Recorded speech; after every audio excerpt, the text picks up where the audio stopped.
eu me chamo Christian Campos, profissional e diretor de marketing. Hoje estamos aqui no estúdio da OAB Rio de Janeiro, sob a presidência da ilustre doutora Ana Tereza Basílio, sempre atenta a temas que complementam a sociedade e o mercado.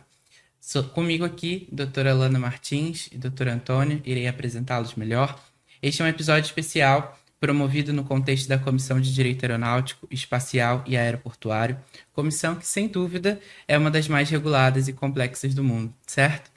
Aqui, a falha técnica ou a jurídica não é uma opção para a gente, né?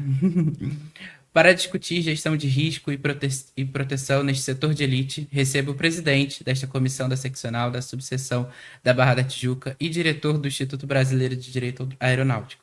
Ele é uma autoridade singular, comandante de Airbus, doutorando e mestre em administração pública e pós-graduado em segurança de voo pelo ITA, além de atuar como perito da Justiça Federal. Dr. Antônio José e Silva, seja bem-vindo. Muito obrigado. É uma honra compor esse podcast. Eu acredito que vai ser muito proveitoso para toda a sociedade e a advocacia. Com certeza. E também conosco, a sócia fundadora da LM Assessoria Jurídica, doutora Lana Cristine Sangalli Martins, também é membro da Comissão de Direito Urbanístico e Direito Imobiliário da Seccional do Rio de Janeiro, uma autoridade especializada em Direito Patrimonial, Família e Planejamento Internacional. Doutora Lana, uma honra recebê-la. Muito obrigada, muito honrada estar aqui. Com certeza esse podcast será muito proveitoso a todos. Estamos felizes de tê-los conosco, acreditamos que será de grande produtividade, de grande acréscimo ao conteúdo que iremos gerar aqui. E, doutor Antônio, o seu currículo chama muita atenção para nós, justamente por unir mundos que nós não esperamos todos os dias, não é mesmo? O senhor vive a aviação na pele, no cockpit e nos tribunais. Muitos advogados tentam atuar no direito aeronáutico sem entender essa operação como um todo.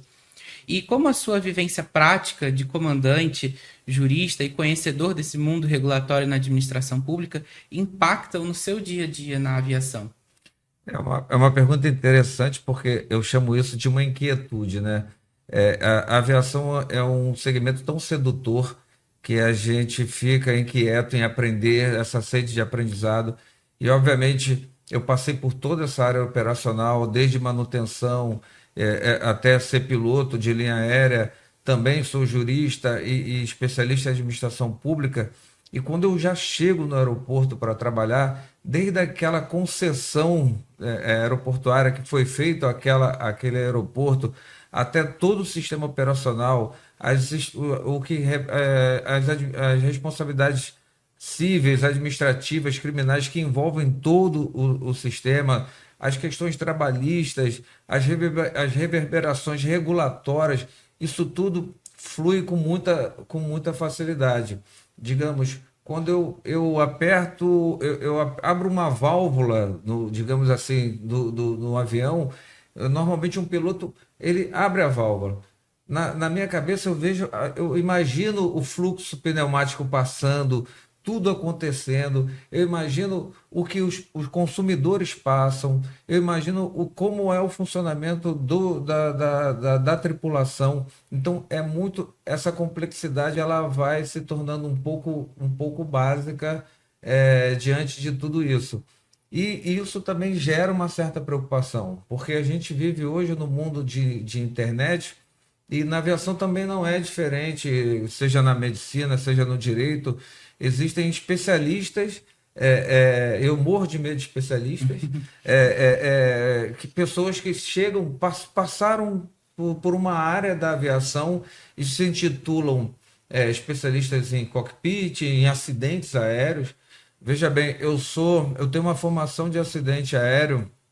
Eu sou agente de segurança de voo, eu sou inspetor credenciado do CENIPA, né? A nossa comissão conquistou uma cadeira no Comitê Nacional de Prevenção de Acidentes Aeronáuticos. Eu fui lá, fiz a sustentação oral. Eu tenho o curso de especialista do ITA e na perícia da Justiça Federal. Eu não falo de acidente. Quando existe um acidente aéreo, o meu telefone toca 3 dias. E eu vejo pessoas correndo para a mídia.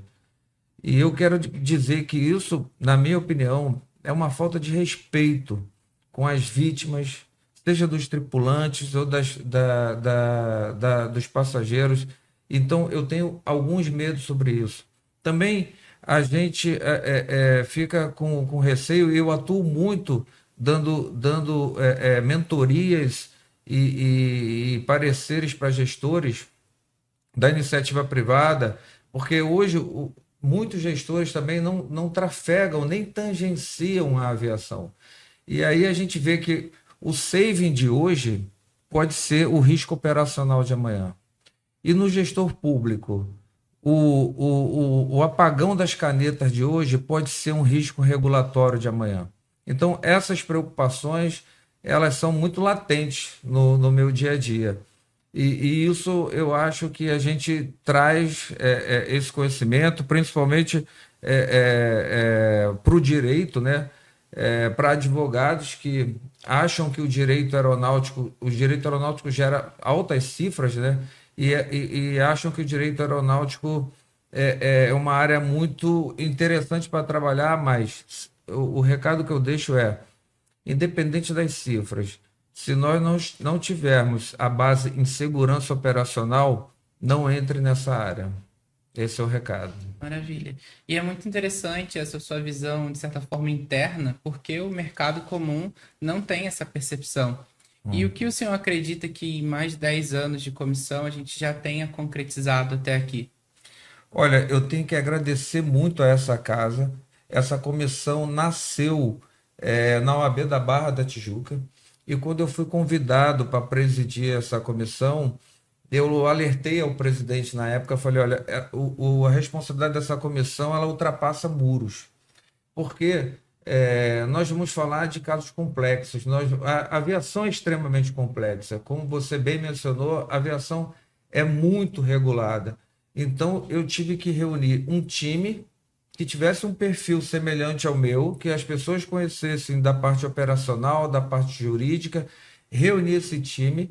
Essa comissão foi guindada para a seccional, depois ela foi levada para o Conselho Federal, e essa comissão hoje é ímpar no Brasil. Nós temos uma relação de respeito em todo o mercado institucional. O Brasil tem essa singularidade de ter como órgão regulador a Força Aérea, o DERCEA e a ANAC. Nós temos o respeito de todos os órgãos reguladores, estamos sempre nas trocas de comando, conversando com os diretores, já fizemos mais de 40 eventos aqui na casa, os gestores públicos vêm a essa casa, a gente tem confecções legislativas. Só o ano passado eu participei de várias palestras nas escolas de magistraturas, ou seja, os magistrados, juízes, embargadores, eles precisam saber, seja na área consumerista, que é muito diferenciada no Brasil. Para vocês terem uma ideia, o Brasil concentra 3% do mercado de aviação no mundo e nós temos 98% de ações judiciais. Isso é alarmante. E a gente leva esse conhecimento para o magistrado porque nosso foco não é consumerista. Hoje no Brasil a gente tem aplicativos que captam o passageiro no voo. Isso é uma vergonha. Então a gente leva o conhecimento do direito comparado, mostrando como as agências internacionais fazem, e hoje a gente já vê o reflexo disso nas decisões do STJ, nas decisões do STF. A doutora Alana teve a oportunidade de ir comigo a um evento criado pelo Tribunal Superior do Trabalho em Foz do Iguaçu, onde nós tivemos a oportunidade de conversar com o ministro do STJ, ministro do TCU, ministro do STF. Então, esse é o papel dessa comissão. Eu agradeço muito a oportunidade que nós temos de ousar. Eu acho que eu posso até complementar isso, porque além de advogada, eu também sou empresária, e para o mundo corporativo e empresarial, a judicialização ela é muito prejudicial. Sim. Né? Então, tudo que a gente leva para o judiciário, a gente leva para um terceiro julgar, não é muito ruim para ambas as partes. E ser empresário no Brasil já é uma grande aventura. Né? É muito complicado.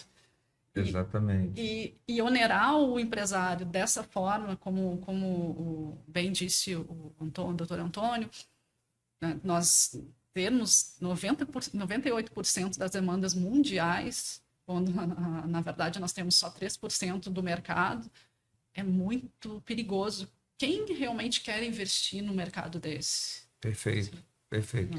Interessante a fala da senhora, porque em um primeiro contato, talvez a gente pense que o mundo de vocês seja muito distinto, mas na verdade eles são extremamente correlatos e complementares, né? Com certeza, até porque a aviação, o que que ela traz? O que que ela busca? Segurança.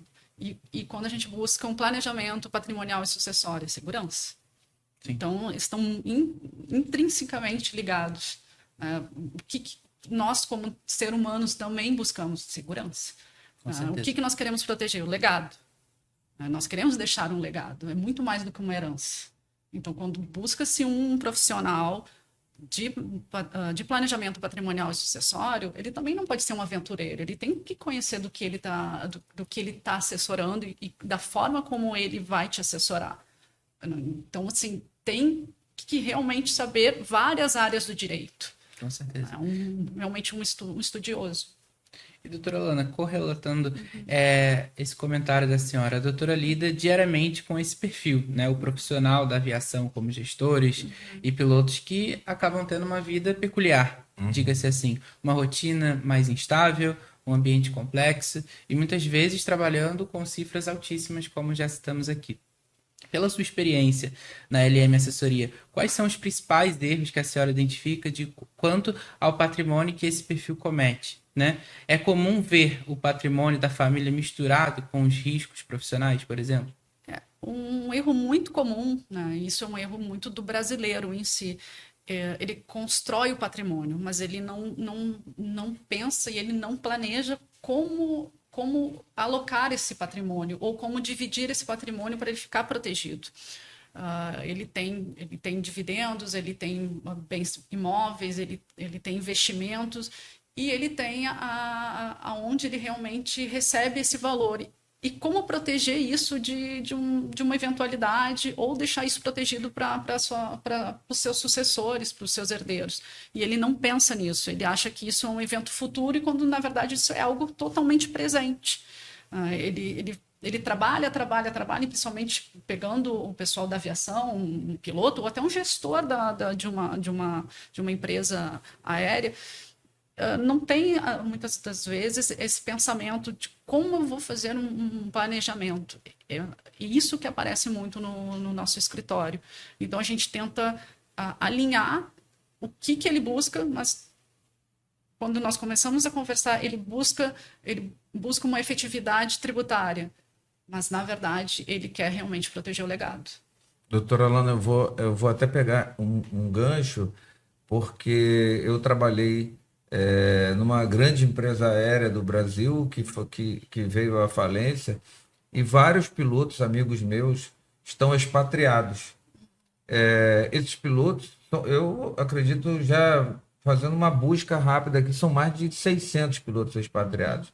E eles recebem seus salários em moedas internacionais e não sabem muitas vezes como trabalhar esse tipo de salário, não sabem o que fazer com a própria receita quando sai do país. Então, eu acho que a senhora pode dar um bom direcionamento para essa turma. A primeira pergunta é: quanto tempo ficarei fora do meu país? Quanto tempo eu permanecerei no país onde irei viver? Ou só eu irei ou irei com a minha família? Farei uma saída fiscal? Não farei? Os meus recebimentos ficarão fora do país ou não? Eu mandarei esses valores para o Brasil? Eu precisarei ajudar a minha família? Como que serão alocados? Por isso que a assessoria ela é o quê? Individualizada. Não existe uma fórmula mágica para todos. Mas o que existe, sim?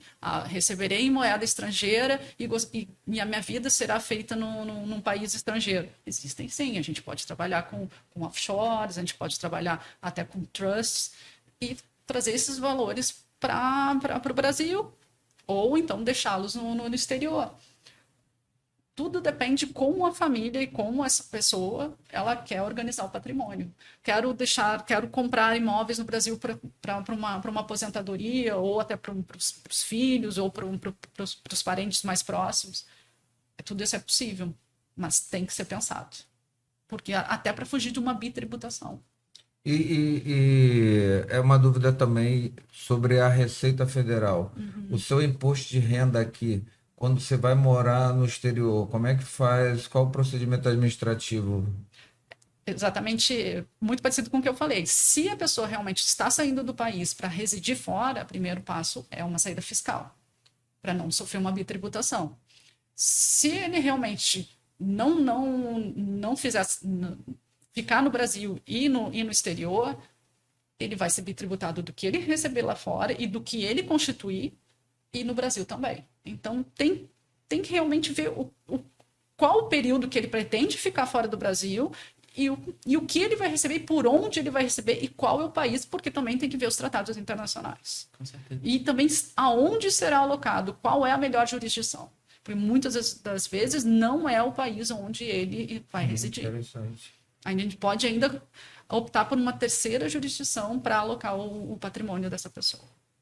Com certeza, e esse medo geográfico é realmente um agravante, né? Percebemos aqui uma clara sinergia entre a atuação dos senhores. O doutor Antônio sempre protegendo o profissional nessa esfera administrativa, civil e criminal, e a doutora Lana protegendo o resultado do trabalho deste profissional, digamos, o patrimônio e a família. Como que essa parceria entre a JS Advogados e a LM Assessoria pode oferecer uma entrega melhor a quem a procura? Como vocês identificaram essa melhoria na entrega?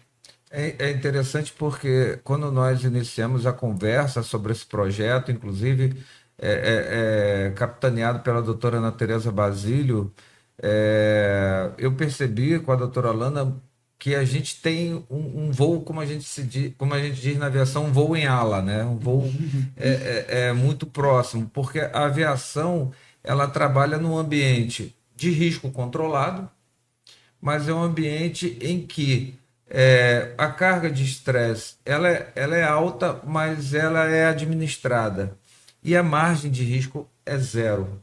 Então, o piloto ele vive com esse tipo de comportamento e isso já está arraigado no dia a dia dele. Mas, quando ele traz isso para o seu mundo financeiro, para a sua administração patrimonial, ele não tem essa percepção, esse gerenciamento. E muitas vezes um descuido de um profissional que vive sob pressão, que vive com checklists, com ferramentas de comunicação, de controle, ele pode levar toda a vida dele perdida porque ele não soube administrar. E aí que entra o conhecimento da doutora Lana, né? Porque é interessantíssimo. Eu, particularmente, não tinha esse cuidado de blindagem patrimonial e de manutenção da administração do seu dia. Então, eu acho que foi essa parceria que a gente trouxe aqui para o podcast. Exatamente. Né? A pessoa trabalha, constrói um patrimônio, mas acaba confundindo os gastos, aonde aloca o patrimônio, de que forma a gente segregar o patrimônio em algumas empresas. Hoje a gente fala muito em holding, né? Mas holdear algumas situações, não que a holding seja a solução para todos, né? Isso está se vendendo, mas não é uma verdade. Mas é uma solução, a gente tem que analisar o caso, mas imagina uma vida toda de trabalho, construção de um patrimônio que pode ir à bancarrota por uma situação esdrúxula, às vezes um acidente de carro. Né?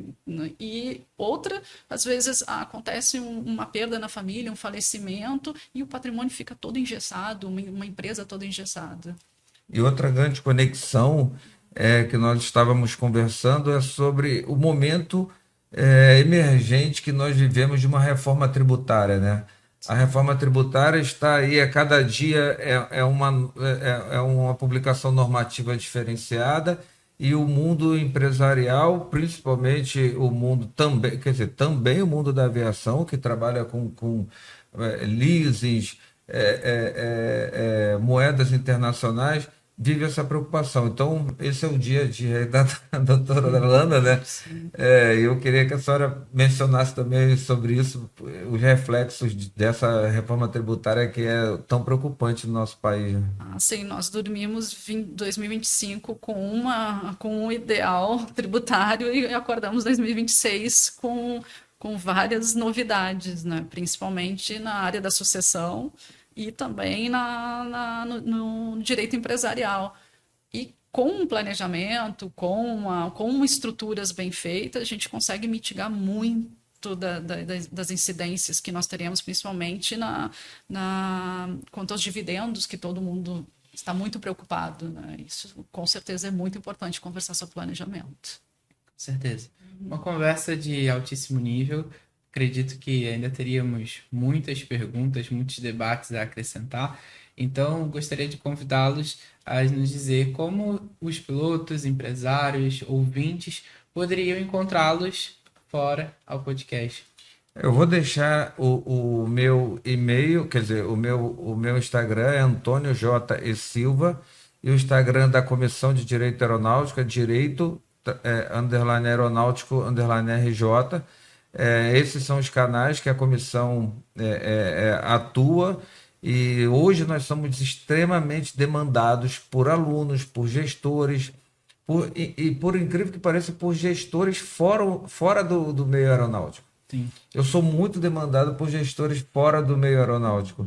Isso é muito interessante, porque, como eu disse no início, a aviação ultrapassa muros. Então, eu quero aqui deixar o meu agradecimento. Vocês podem contar que a Comissão de Direito Aeronáutico Espacial e Aeroportuário da OAB-RJ e da Barra da Tijuca, ela está oxigenadíssima, vai continuar trabalhando muito com publicações acadêmicas, com pareceres, com eventos institucionais, com aulas para alunos, porque a gente acredita muito na formação.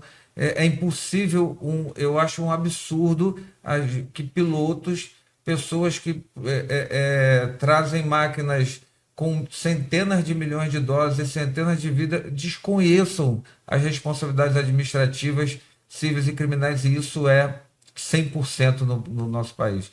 Então, muitíssimo obrigado por esse evento e contem sempre conosco. Eu queria agradecer por poder fazer parte desse podcast, agradecer à comissão em nome do Dr. Antônio por estar aqui. E realmente a ideia da doutora Ana Basílio de ter esse podcast é maravilhosa, né? Toda a informação, tudo que promove a educação é sempre muito bem-vindo.